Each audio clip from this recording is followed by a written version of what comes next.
Alright, students, the word of the day is gravity, brought to you by the Science Department.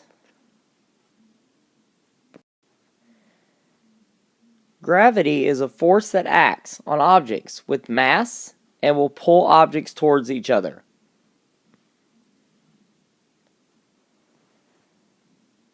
Please write this definition underneath the word gravity.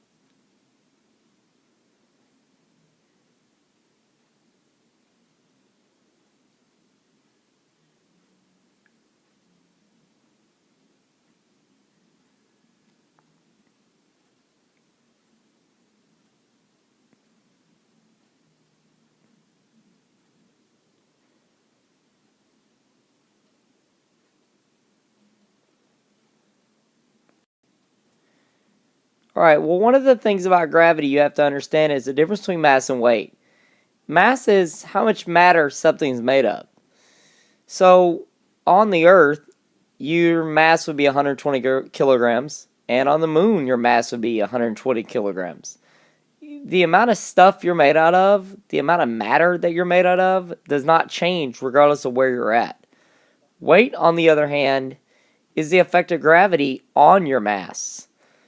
So, on Earth, the amount of newtons that you would apply downward would be 1,200 newtons.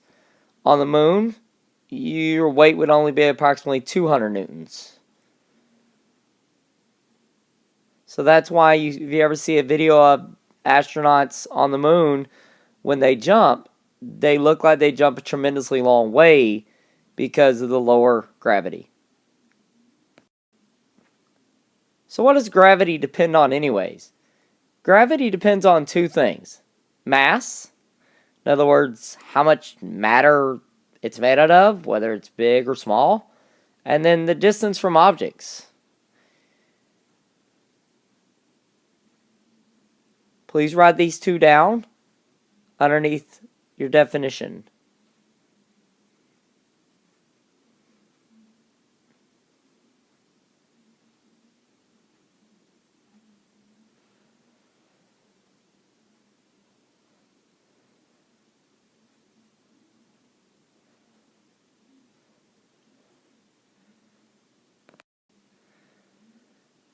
So the larger the object is, the more gravity creates. And in this image, I have a couple different things. I have the sun, I have the earth,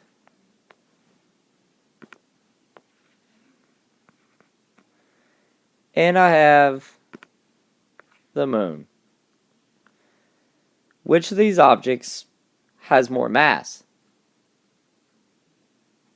Well, if you said the sun, you're right.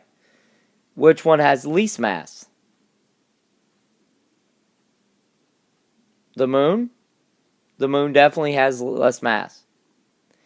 So the big question is, how does gravity affect Earth, which is where we live? Gravity affects a lot of things on Earth. In fact, anything that's on Earth or above it. And it also affects our tides, which is the rising and falling of the ocean, which we'll learn more about in 8th grade. So, the larger the object is, the more gravity creates. The sun is creating an enormous amount of gravity just solely based on its size. The moon's creating less gravity because of the smaller size. So students, now's your time to apply what you learned. Work with your shoulder partner to come up with 3 examples of machines or devices that depend on gravity to work. You cannot use my examples, but here are 2 to get you brainstorming. A shower relies on gravity to bring the water down to you, and a coffee maker depends on gravity to allow the coffee to be brewed.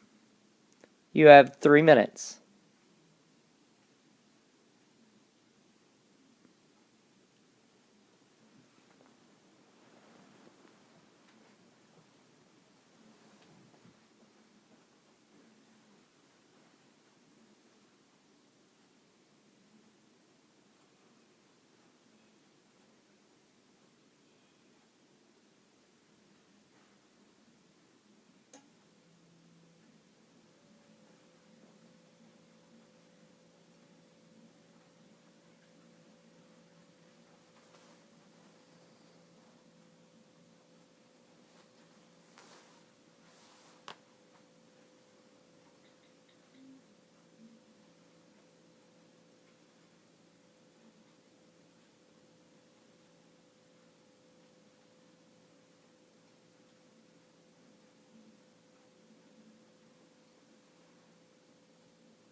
Alright, students.